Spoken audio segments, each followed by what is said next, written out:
TikTok and its Chinese parent ByteDance have appealed to the Supreme Court to stop the United States from removing the app and the website from the United States. And in fact, a judge last week had ruled that TikTok can be removed based on legislation passed this year.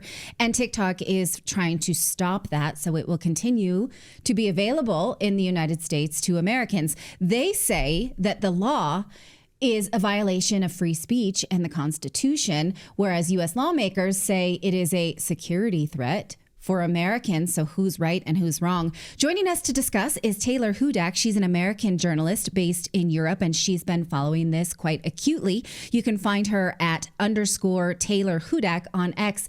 Thank you so much for joining us. Can you tell us what you know of this appeal and what is at risk here?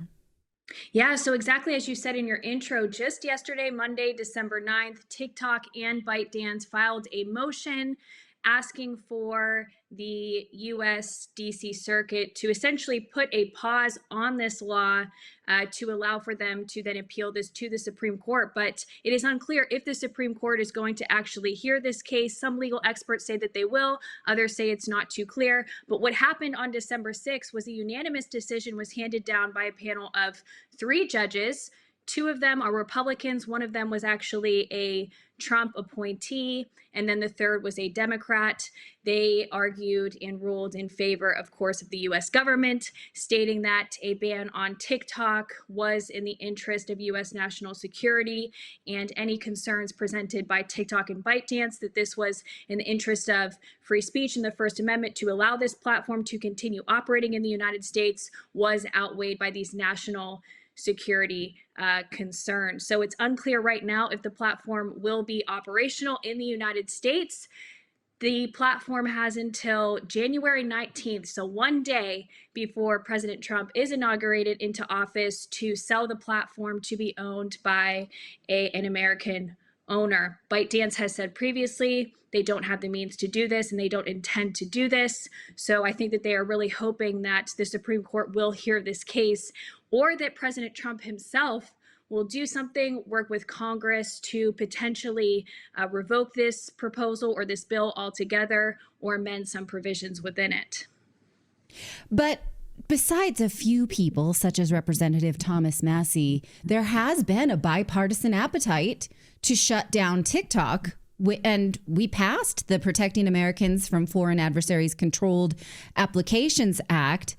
And those of us who are an advocate for free speech worry that the bill allows Congress to shut down any website that it likes. And we saw what they did during the pandemic by shutting down individual voices. So what is the fear then of the type of control that we can be handing the government if the Supreme Court does not intervene? Exactly. There are legitimate concerns here about powers that will be given to the United States government with regard to access to communication platforms in various mediums. Also, this proposal, or this law rather, grants special powers to the president to restrict apps just based on their foreign ownership.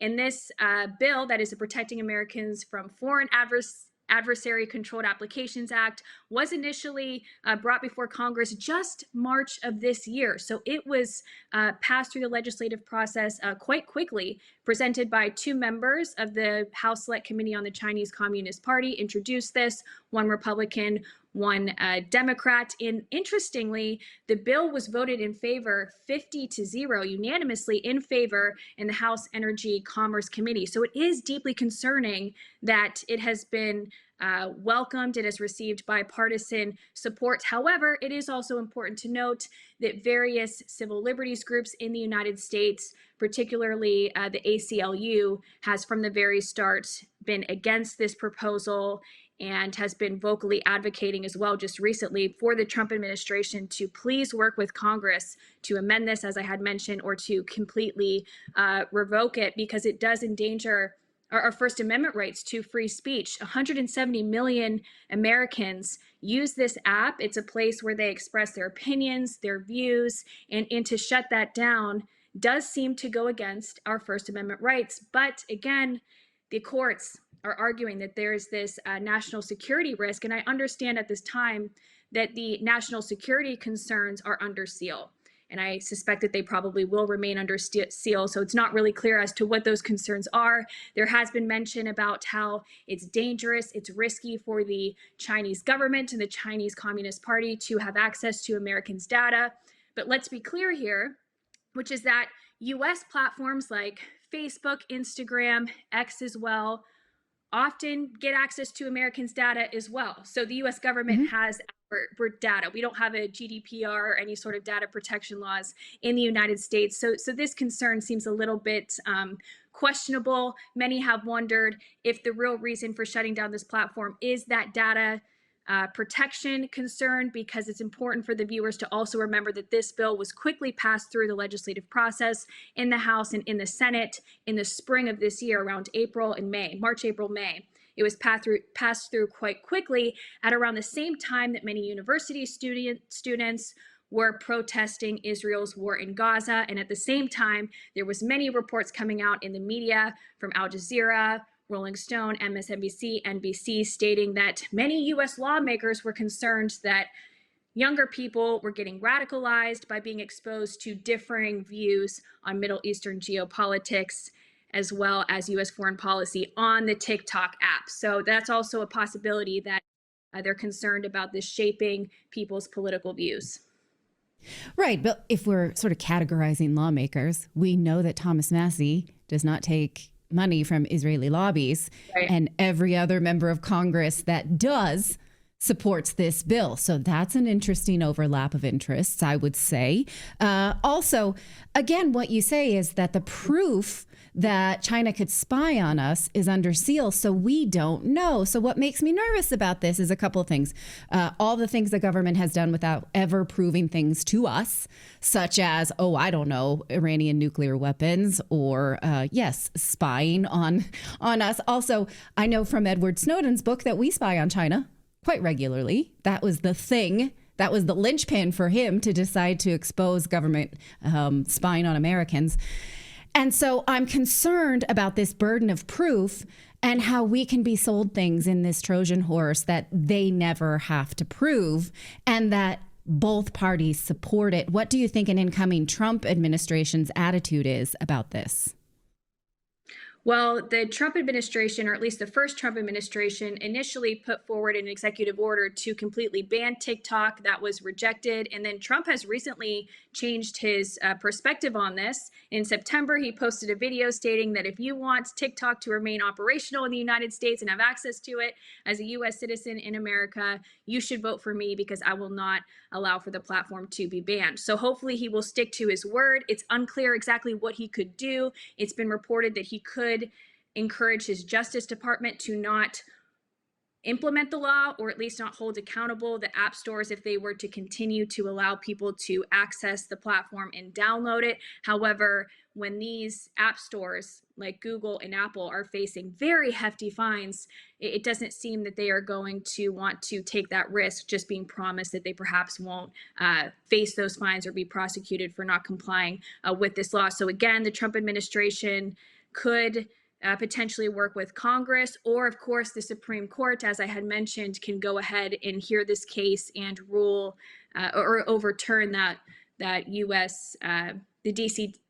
Circuit Court of Appeals ruling. That's what could happen at this point. Or they could, of course, look at this unanimous decision that was issued on December 6th and find that the court ruled appropriately. We'll see. Mm-hmm. It speaks to a broader trend in America in which the United States is tightening its grip on the information space, whether that be with regard to sanctioning foreign-owned media companies, going after the employees who work for those media companies, and also expanding their reach as far as their imperial ambitions into the information space. We know that, in fact, the State Department had put pressure on, say, India, for example, to sanction Russian media and revoke RT journalists in India, revoke their journalist accreditation. So it shows a broader trend, as I had mentioned, of seeking to restrict and control the global information space.